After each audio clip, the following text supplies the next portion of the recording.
अरे कि चोली रंगाई दे हम 2 रुपया हो कि 2 रुपया हो 2 रुपया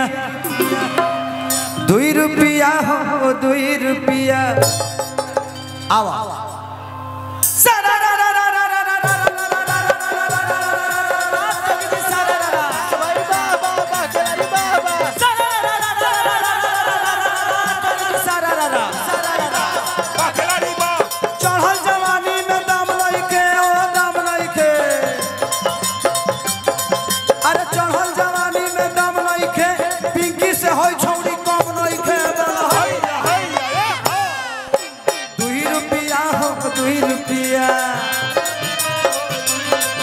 अरे 2 रुपया हो 2 रुपया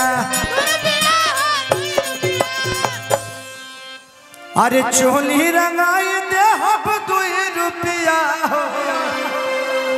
2 रुपया से ना होई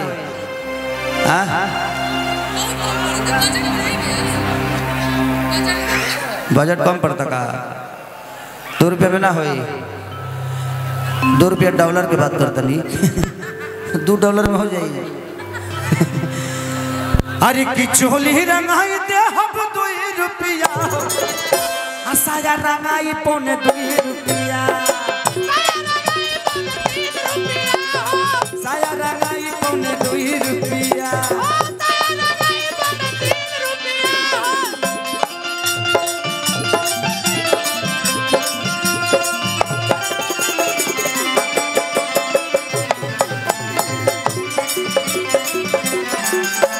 चढ़ली जवानी जब लड़ाई के सजाना भजाना लड़ाई के चोली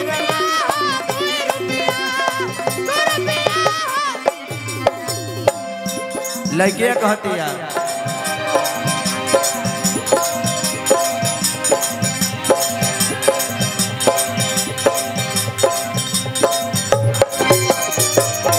तो कतन कहिए मोर बबुआ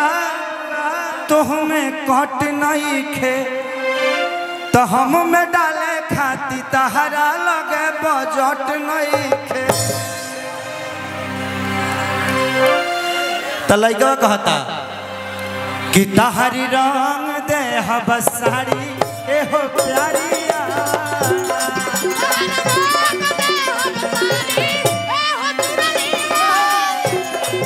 हरे रंग दे बसारी है न प्यारिया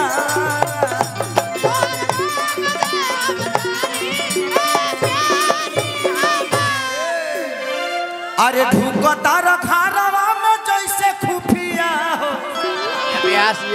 अरे ढुकता रखारवा में जैसे खुफिया हो तो 2 रुपया हो 2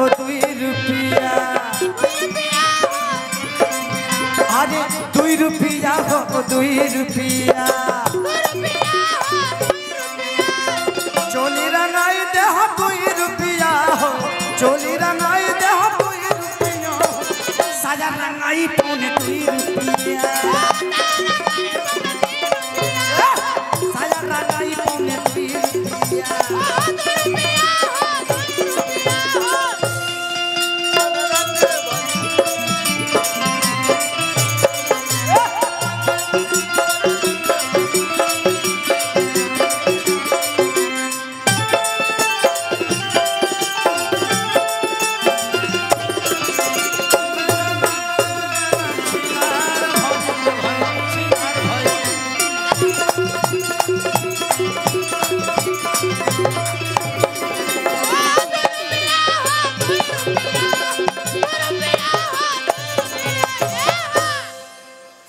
मौसा के जनतर इनकरा फेरा में मत रहे इनकर रील हेंगा चलेला हेंगा कह के कहीं और ई जानतर का करेले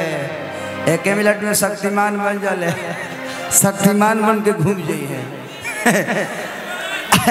लड़किया कहतिया तो अखिलेश या खेसारी तहरे दावना लगी कि तहरा से हमर जिंदगी भभावना लगी तो जो अखिलेश आखे सारी तहरा दाना लगी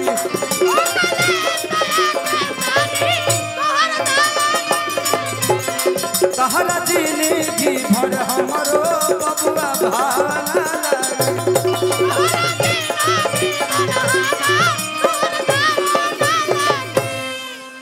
तो कृष्णा बेदर्दी खाली कोइले कुटिया हो तो कृष्णा बेदर्दी खाली कोइले कुटिया हो तो साया रंगाई पौने 2 रुपया साया रंगाई पौने 2 रुपया